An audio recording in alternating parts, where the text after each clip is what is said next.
I now introduce you all to our next speaker, Dr. Anita Aire.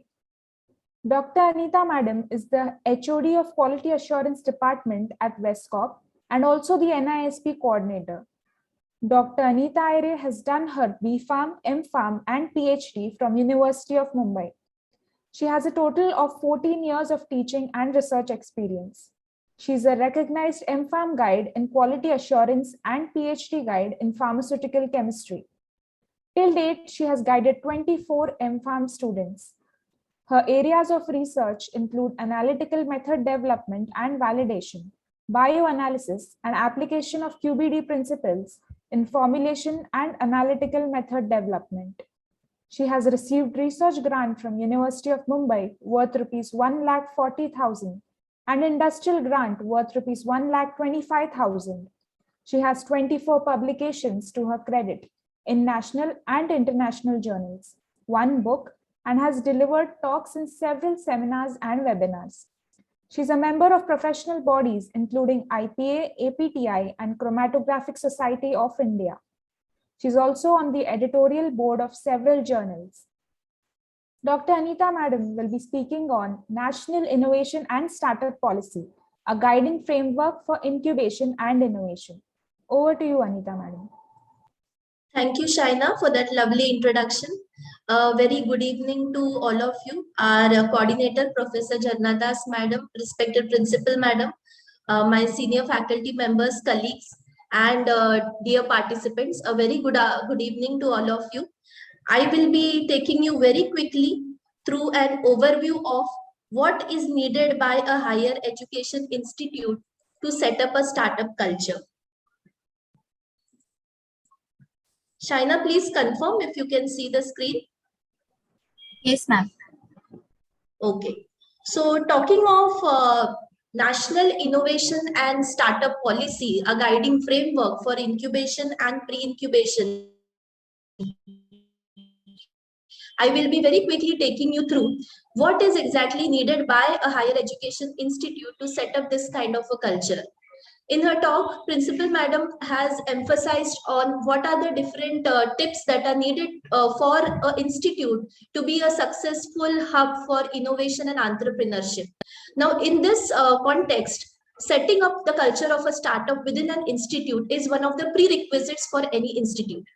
And on the global context, since our country felt, or the government felt that India ranked at a position of 63rd on the global index in terms of innovation and ecosystem culture. Hence, in the year 2019, the National Innovation and Startup Policy was introduced.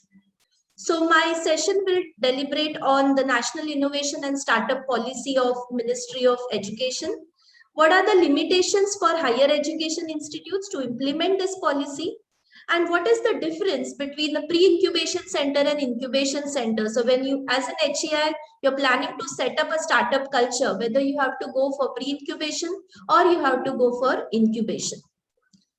Talking of the National Innovation and Startup Policy, this policy was introduced by the Ministry of Education's Innovation Cell in the year 2019. Considering the lacunae that our nation has in the areas of innovation and ecosystem. The policy is divided into 6 major segments. The first segment talks about the strategies for governance for promoting innovation and entrepreneurship, which includes creating innovation pipeline and pathways for entrepreneurs, wherein they emphasize that the higher education institutes should promote the innovation and entrepreneurship culture by motivating and encouraging students to participate more in innovation related activities and make them go through the process of incubation, as was also emphasized by Shide Madam. Then they also talk of building organizational capacities in terms of human resources and incentives. So every organization, or rather a higher education system, since the prime objective is to cater to the education or the curriculum, it never focuses on those aspects of including innovation and entrepreneurship within the part of the curriculum. So the policy emphasizes that the institutes should hire expertise in specific domains wherein the expertise will have their expert areas in on legal aspects, financial aspects, management aspects, and they will help the students and take them through that pipeline of innovation. It also talks about collaboration, co-creation, and business relationship and knowledge exchange, wherein the institutes should take initiative and collaborate and develop functional MOUs and associations with the well-established incubation centers in their nearby geographical location, which may include the regional incubation centers or the technology business parks or IITs. So these are some of the examples. The policy also emphasizes on the norms for faculty and student-driven innovations, wherein they say that both faculties and students should be incentivized for their work in the areas of innovation and entrepreneurship. And for this, the institute can set up their own norms with respect to what kind of facilities and what kind of leverages are to be given to the students as well as faculties who are involved and engaged in innovation and entrepreneurship, so that they are motivated to take their innovation ahead to the next stage. The policy also emphasizes on creation of pre-incubation and incubation support, wherein the institute has to provide the necessary resources and services in the form of facilities, in the form of guidance to any student or faculty startup, so that they can take their idea ahead and develop it into a proof of concept. It also emphasizes on having IP ownership rights, where the institute should set up its own policies for IPR and patent management, which was also emphasized by ma'am, that the institute should have its own policy in terms of having some licensing authorities, because the institute will be offering their services, their own consultancies, so they obviously have some rights in terms of the product if it is being taken ahead. The policy also says that there should be effective pedagogy and learning interventions in place to support the startups. So either if that university or institute is having a provision to include a course on innovation and entrepreneurship as a part of their curriculum, then they can do that. Or they can encourage the students or the faculty members to take up certificate courses and enhance their training in the areas of innovation and entrepreneurship through short-term certificate courses. Lastly, and most importantly, the policy emphasizes on entrepreneurial performance impact assessment. It means at every stage of that startup development, whether it is by a student or by a faculty, there should be a continuous review and a monitoring process to monitor the progress of that startup.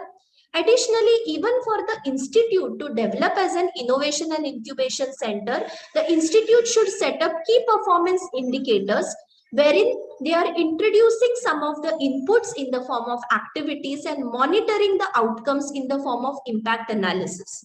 So these are the thrust areas which are given by the National Innovation and Startup Policy. And they have very clearly emphasized that every higher education institute has to customize these thrust areas and develop their own policy guidelines by looking at the strengths, weaknesses, and opportunities that they have as an institute. Moving further, when we talk of higher education institutes and especially the professional institutes, there are many challenges for the professional institutes in terms of developing that culture of incubation and startup. From an institute perspective, these are some of the challenges, that is lack of expertise and dedication for fostering innovation, creation of funds. That is one of the major challenge, because if we have to foster a culture of incubation or startup, then funds are needed to take that idea ahead. So creation of funds and finding the best resources to get these funds, that is a challenge.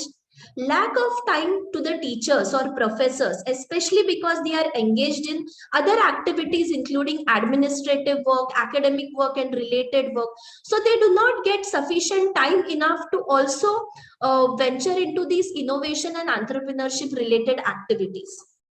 If we look at it from a student perspective, definitely there is a lack of motivation and awareness among students towards innovation, and the prime reason for that is the curriculum. The curriculum specifically talks about only the technical aspects of the subject or discipline, and innovation and entrepreneurship is somewhere sidetracked. So that becomes one of the major lacking factor in terms of motivation. And hence there is no special course available in the areas of innovation and entrepreneurship which the student can take up.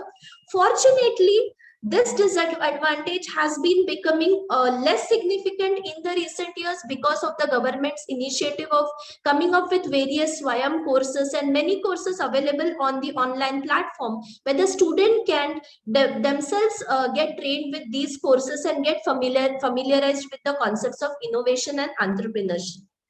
Then there is also a change in mindset required. Like whenever students graduate, the first thing that comes to their mind is they have to get a good job. So there needs to be a change, bringing a change in their mindset, that it's not necessary that they have to be always job hunters. They can be themselves job seekers as well. Talking from the culture perspective in terms of the education system as a whole, when you consider the higher education system as a whole, there is a lack of ecosystem to incubate and nurture the entrepreneurial minds. There is a lack of attitude towards innovation because right through the because of the first stage of the curriculum, it is always an approach like teaching, learning, and assessment, and not more in the areas of taking an idea forward in the form of innovation. And most importantly, there are not enough examples in terms of innovation successes, especially when we talk about HEIs, which are other than IITs and the well-established technology parks.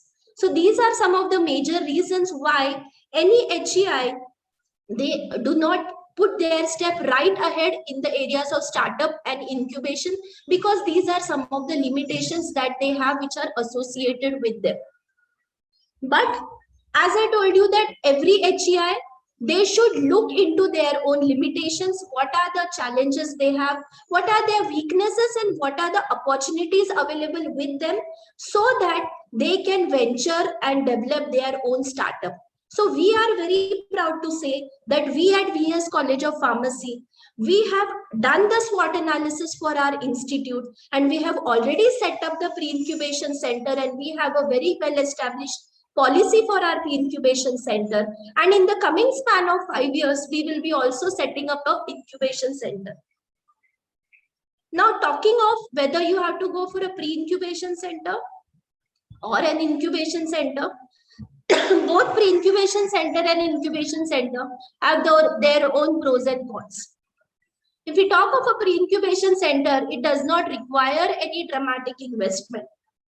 It does not require establishment as a Section 8 company, which is a prime requirement for an incubation center. A pre-incubation center does not require a lot of expertise from the faculty. Whatever basic resources are available with the institute in the form of the lab facilities, resources in the form of library, and the expertise for the facilities, that is enough for any institute to start pre-incubation. Most importantly, if an institute establishes itself as a pre-incubation center, then they become techno-evangelist, where they help a startup to develop their idea and take it ahead in the form of a proof of concept, and they help understand that startup that whether that particular product is really having some market potential or not. So pre-feasibility studies are possible, which is not possible at the incubation center, because if you set up initially directly as an incubation center, then you need to register as a Section 8 company. There are some formal and legal incorporations needed. You need to hire people which are having expertise in the areas of financial management, in the areas of business management, in the areas of legal and IPR managements. You need to have a very good and a very robust networking and integrating services, because whoever is incubating in the incubation center, you need to train them very well with all these aspects of how to set up the business proposal, how to do a pitch deck presentation. And as an HEI, especially a professional institute, and especially being a pharmacy college, having these things right away, straight away, is really difficult. So hence, we have done our own SWOT analysis for VS College of Pharmacy, and we took the right step to start as a pre-incubation center. And very soon, we are looking forward to the vision of having a well-established incubation center. So the message that I would like to give would be in the terms of the quote by the famous management consultant and educator, that the enterprise, which we also say as any organization, it does not if it does not innovate, it ages and declines. And in a period of rapid change such as the present, this decline is at a very faster rate. So this is the right time for every higher education institute to do their analysis and set up the pre-incubation center or incubation center, considering their strengths and weaknesses. With this, I would like to conclude my presentation. Thank you all of you for your patient listening. Stay connected with VS College of Pharmacy through our various social websites and channels. Thank you. Thank you, madam, for your very informative talk. I'm sure a lot of us learned